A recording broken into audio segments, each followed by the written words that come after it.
Bom dia, graça e paz a todos. Estamos aqui para a nossa terceira lição, onde o título dela é Deus é onipotente. Então, antes de nós entrarmos na lição, como sempre, nós estaremos orando, agradecendo a Deus a semana que se passou e pedindo que Ele nos capacite, segundo a vontade dEle, a explanar mais essa lição, tá bom?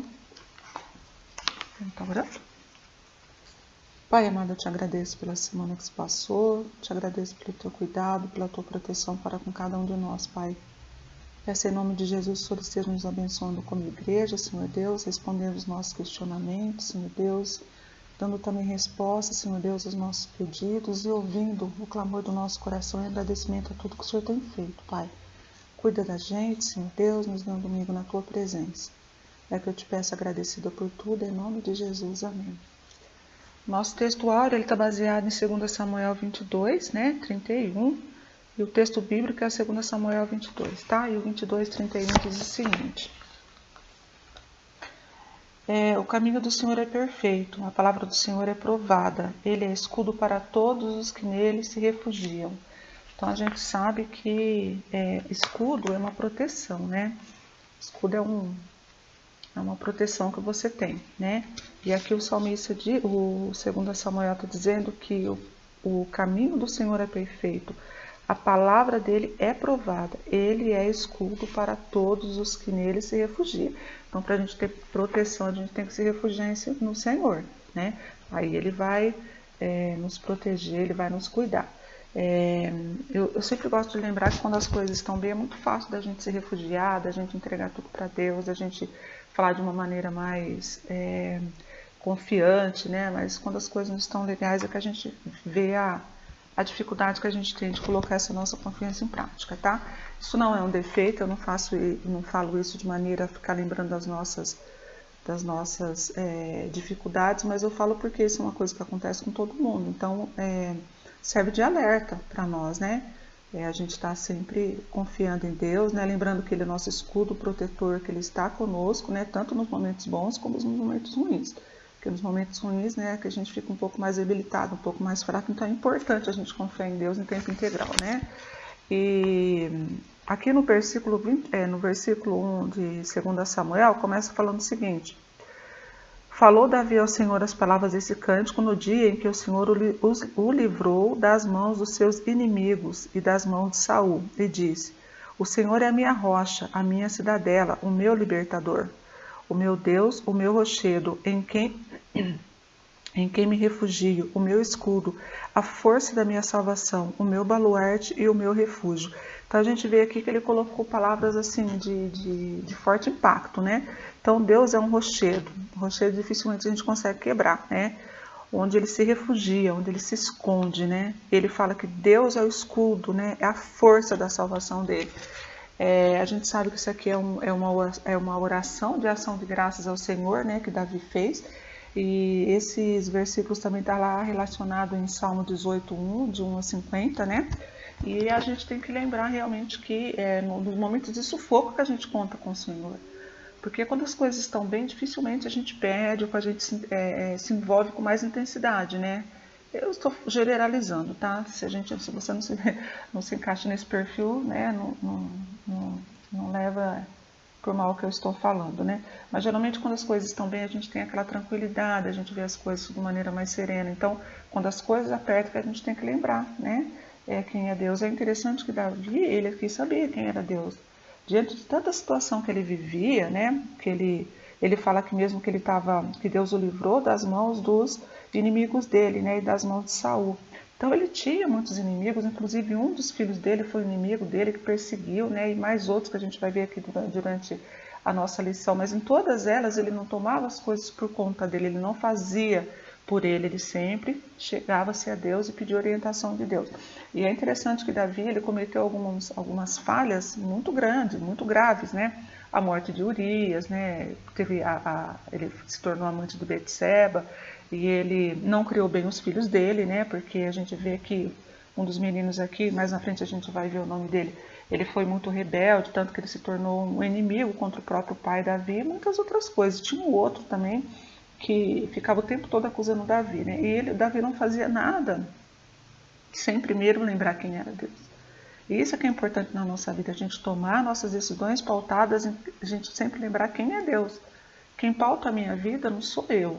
Eu tomo a direção, né, que eu posso fazer planos, eu posso ter alguma facilidade em colocar algumas coisas em prática, mas o importante é eu lembrar que quem pauta a minha vida, quem me direciona é Deus, né? E Davi sabia como pedir socorro e para quem pedir socorro, né? E era interessante também que ele sabia que aquilo que Deus não ia responder como a morte do filho dele com a Betseba, ele implorou para Deus, ele usou os meios que ele tinha de contrição diante de Deus até o menino estar vivo. O menino foi recolhido por Deus, ele já mudou totalmente a visão dele. E é assim que a gente tem que permanecer diante do Senhor, né? Lembrando que tudo está no controle dele, né? E aquilo que depender de nós a gente faz, aquilo que não depender, que depender de Deus, que nós possamos esperar nele, né? Aqui na nossa revistinha diz o seguinte, né? O cântico de Ana em 1 Samuel 2 e de Davi em 2 Samuel 22, que é isso que a gente leu alguns versículos, emoldura o livro de Samuel. Em ambos os cânticos, Deus é chamado de rocha. A rocha é um lugar de refúgio e de segurança, e como diz o salmista, Deus é o refúgio e fortaleza, socorro bem presente nas tribulações. Então Deus não descansa. Quando ele fala que Deus é o socorro bem presente, é em todo o tempo presente. Então, se eu estou desesperado agora, eu não vou clamar a Deus agora para ele me responder amanhã. Geralmente a resposta vem na hora do meu desespero, na hora do meu clamor, né? E continua assim, ó. Se hoje estamos enfrentando alguma tempestade em nossas vidas, temos que nos lembrar de quem é a nossa rocha. Por isso que eu falei da facilidade que a gente tem de pedir, agradecer quando as coisas estão boas e quando elas não estão, a gente fica até um pouco desesperados, né? Porque às vezes, quando as coisas estão ruins, a gente quer tomar a decisão, a gente quer encontrar a solução de imediato. Então nós temos que confiar em nosso Deus, a gente tem que lembrar quem é a nossa rocha, a gente tem que lembrar quem é que nos sustenta, né? Porque senão a gente não vai conseguir alcançar o objetivo, a gente atropela as coisas porque nós somos falhos, né? E a gente acaba atropelando as coisas. Então, se a gente confiar em Deus, deixar tudo na direção dele, com certeza as coisas vão se desenvolver de uma maneira que é perfeita ou quase perfeita, porque tudo vem de Deus, né? Então, é uma tranquilidade que a gente tem que ter também, de deixar Deus tomar a direção da nossa vida para que as coisas aconteçam da maneira que Ele quer. Assentar a nossa confiança em terreno frágil é ser insensato, como está lá em Mateus 7, 26 e 27. Então, se a gente assenta a nossa confiança em coisas frágeis, a gente não vai ter vitória, a gente não vai alcançar vitória. E aqui no Mateus 7, 26 e 27 diz o seguinte: e todo aquele que ouve as minhas palavras e não as pratica é comparado a um homem insensato que edificou sua casa sobre a areia. Caiu a chuva, transbordaram os rios, sopraram os ventos e deram com ímpeto contra aquela casa e ela desabou, sendo grande a sua ruína. Então quer dizer o seguinte, a nossa confiança ela tem que ser pautada na rocha. Ela tem que ser a rocha. Quem é a rocha? Deus. Não adianta eu confiar naquilo que é frágil, né? De repente, confiar a minha segurança para uma pessoa que é mais fraca que eu, ou de repente, esse tipo de coisa, né? Não adianta. E quando se trata de confiança, Deus é a nossa rocha, né? Ele é o nosso sustentador e a gente tem que saber colocar nossa vida diante do Senhor, né? Porque senão nós vamos estar fazendo como um insensato. A gente vai querer construir, digamos, a nossa vida espiritual de maneira frágil, sem alicerce, e qualquer vento de doutrina que vem, me leva embora. Ou qualquer dificuldade que tem na igreja, eu sou abatido. Qualquer comentário que tem, eu sou atacado. Então eu fico muito frágil. Irmãos, para confiar em Deus, a gente tem que ser muito forte. A gente tem que ser forte o suficiente para colocar nossa vida diante dele. Então não é uma coisa que a gente faz assim de maneira impensada, é de maneira confiável, né? E isso tem que estar bem assim transparente no nosso coração, para a gente saber em que a gente confia. Porque não adianta, né? A gente tem um ditado que diz que, né, a gente às vezes está firme que nem prego na areia. Tenta pegar um prego na areia para ver se você consegue. Não dá. E se você conseguir, se a areia estiver molhada, ela estiver uniforme, tipo uma pedrinha, na hora que o prego entra, ela abre toda. Ela não foi feita. E muitas vezes a gente quer construir a nossa confiança assim, com prego na areia ou em lugares que não vai edificar, que não vai ter força para nos sustentar. E como que a gente pode assentar nossa confiança em terreno rochoso? Através da leitura, através dos nossos momentos a sós com Deus, a gente vai criando cada vez mais laço e firmando cada vez mais os nossos pés na rocha que é o nosso Deus, né?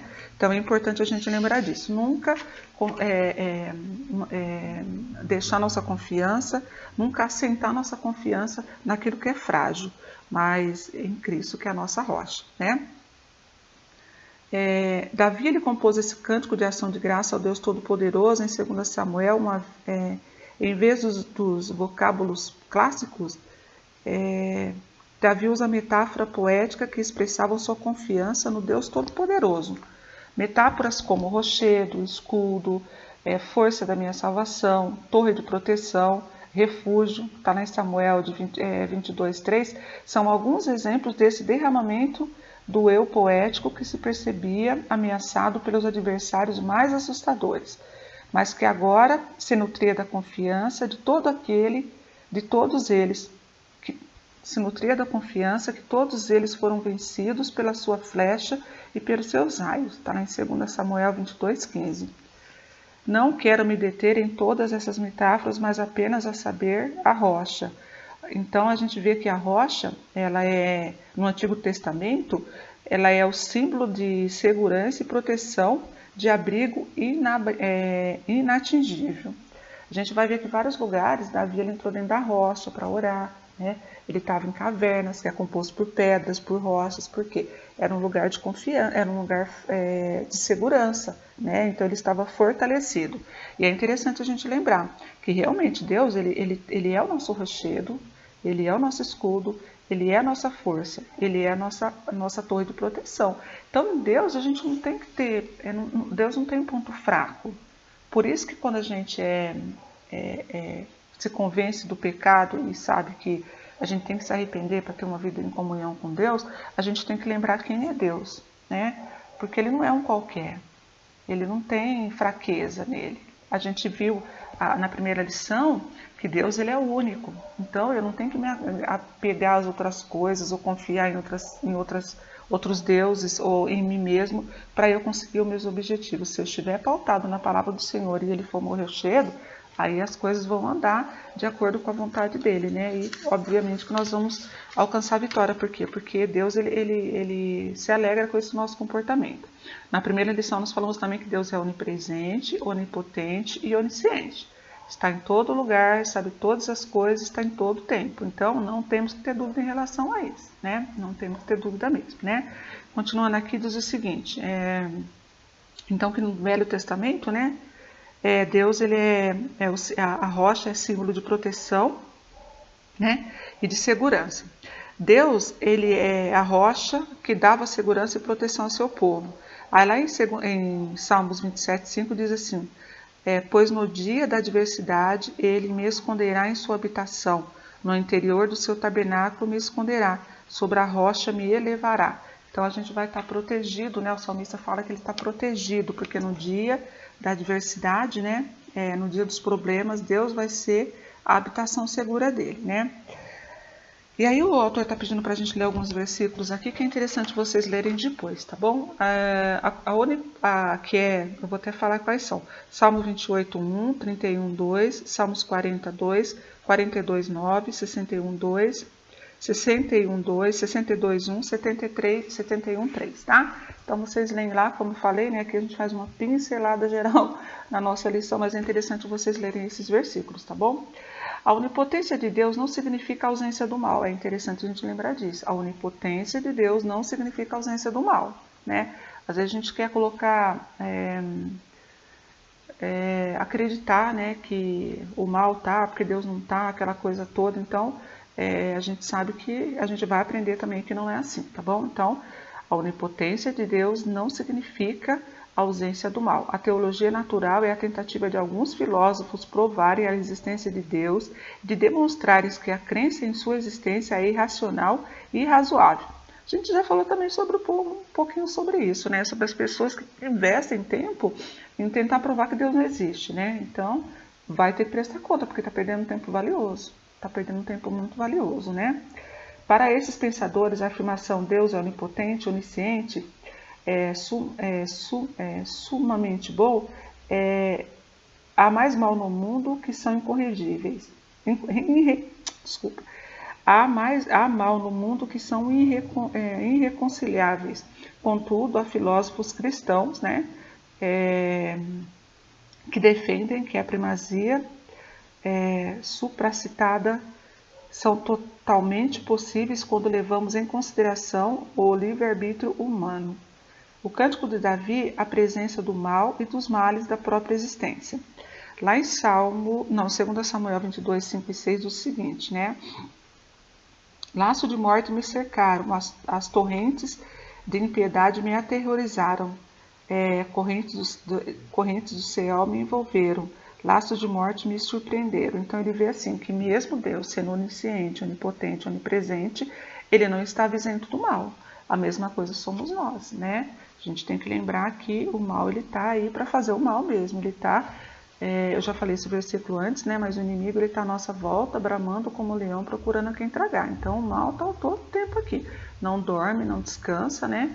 E é claro que ele só vai, né? O inimigo ele só tem poder sobre nós que o Senhor Jesus dá, né? Que Deus permite com que ele tenha, tá?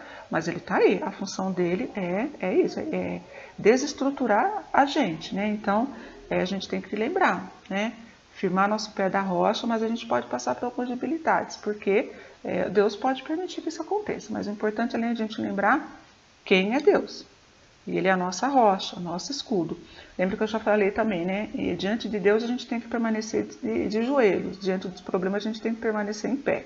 Se a gente inverter essa ordem, vai trazer um grande problema para a nossa vida, em todos os sentidos, vida espiritual, vida física e muitas outras coisas, né? Então, diante de Deus, fique de joelho, diante dos problemas, enfrente-o de pé, tá bom? Os salmistas, os profetas, os historiadores, os evangelistas nunca esconderam a realidade angustiante atravessadas pelos homens e mulheres da Bíblia. Outra coisa importante, né? Eu sempre gosto de lembrar que a Bíblia foi realmente escrita por homens, claro que com a orientação de Deus, né?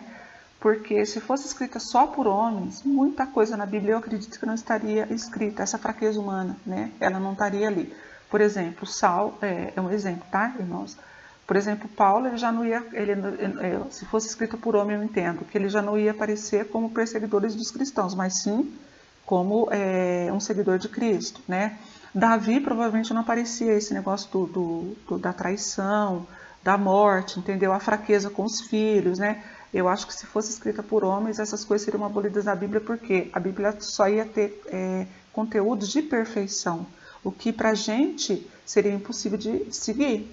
Então, como ela foi escrita por Deus, Deus permitiu com que esses homens escrevessem essas fraquezas, essas debilidades, né?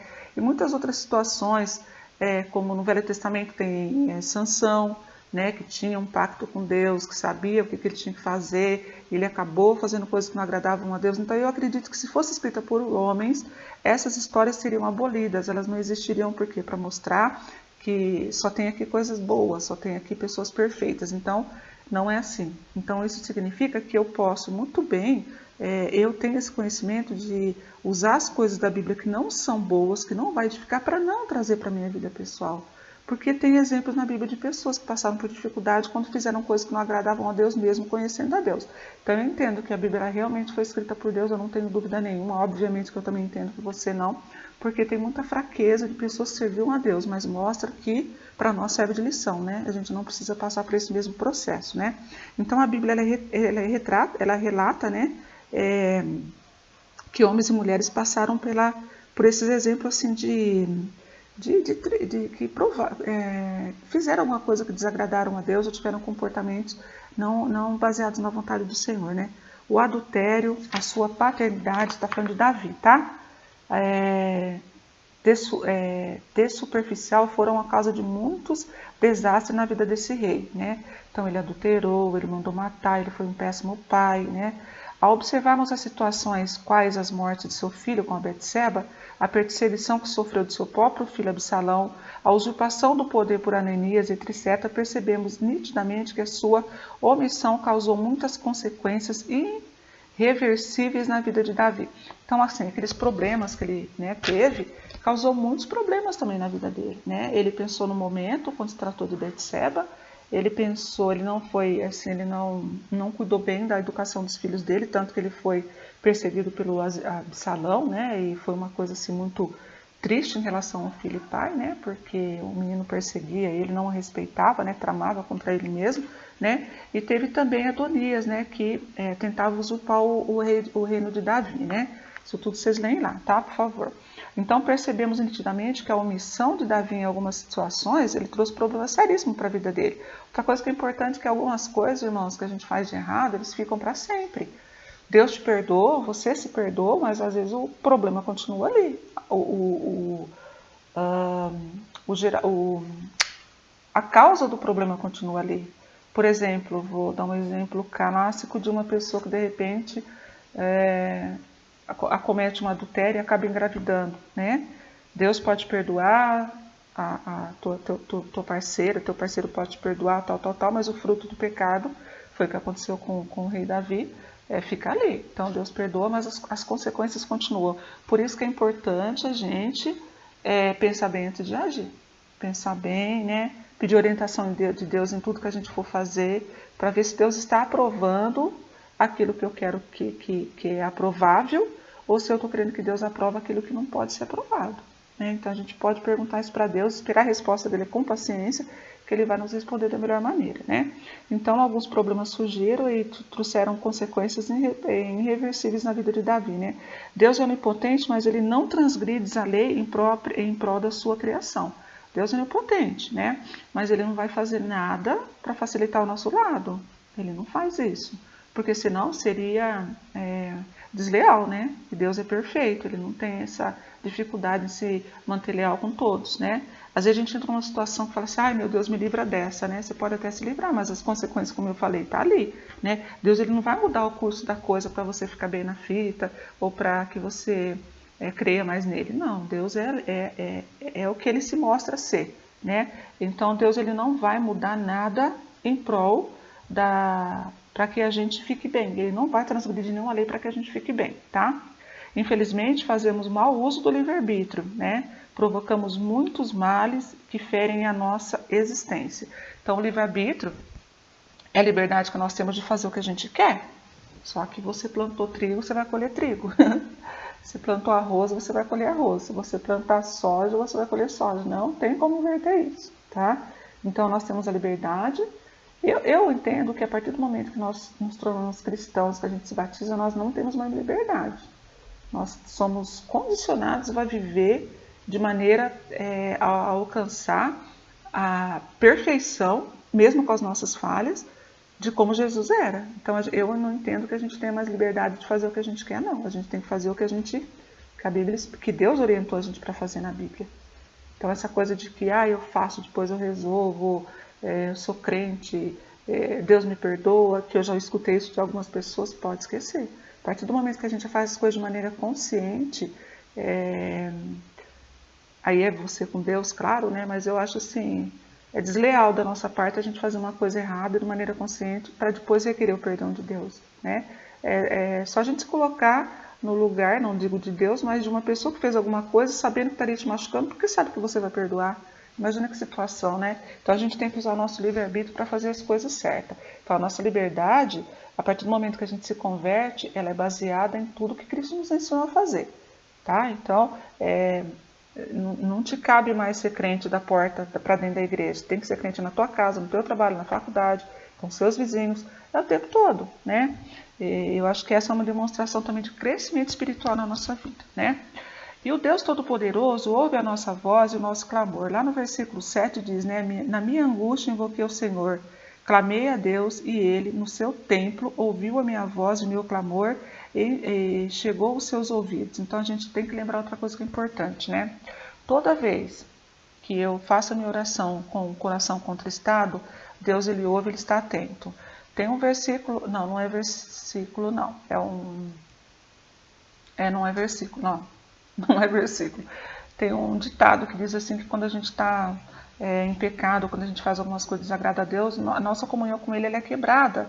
Então você pode orar, que a sua oração continua rodando sobre a sua cabeça, ela não passa do teto, porque o pecado faz separação entre a gente.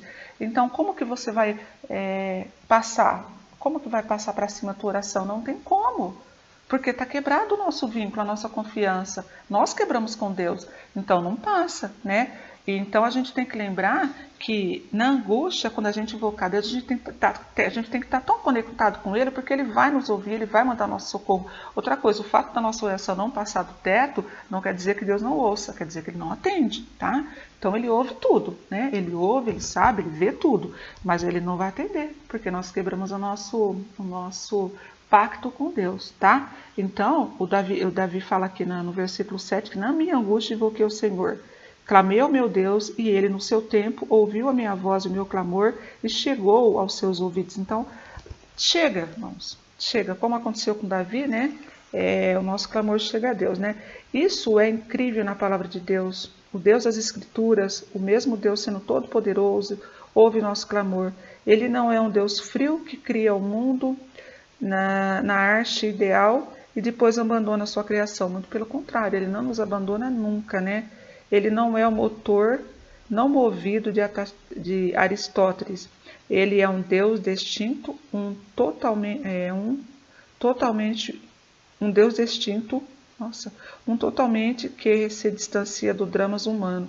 Ao contrário, ele é Deus que ouve o nosso clamor, que desce para participar da nossa história. Disse ainda o Senhor, certamente vi a aflição do meu povo, que está no Egito, e ouvi o seu clamor por causa dos seus exatores. Conheço-lhes o sofrimento, por isso desci a fim de livrá-los da mão dos egípcios e para fazê-los subir daquela terra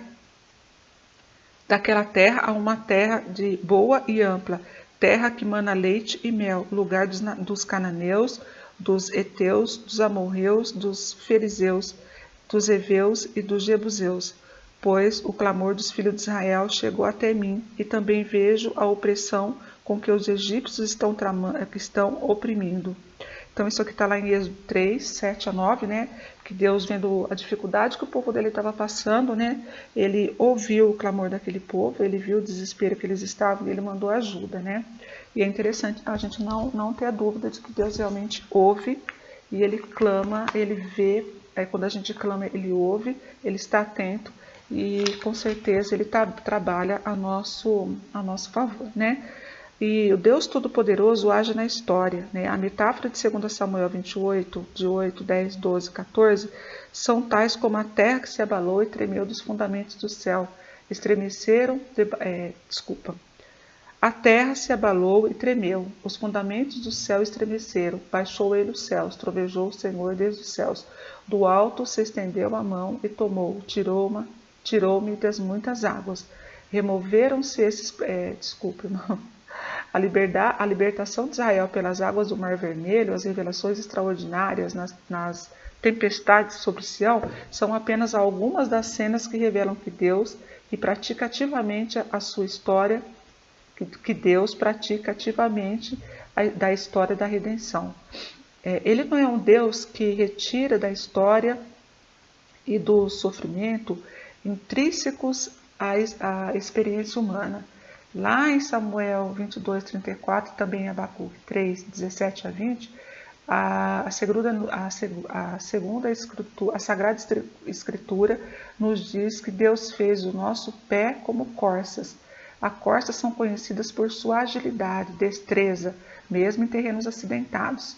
Ele nos dá a ligeireza da corça, ele adestra as nossas mãos para o combate. Contudo, ele não nos retira da batalha. É interessante também a gente lembrar. Deus, ele nos capacita naquilo que nós estamos vivendo. Ele não vai facilitar para que eu não passe por dificuldade, mas ele vai me dar armas para que eu possa passar por ela. Aqui, né, vamos contextualizar, quando a gente está numa batalha, então Deus me reveste, né, da couraça, ele me protege, o meu físico, ele me dá pés ágeis como a corça, que pode correr e pular em terrenos com dificuldade, né?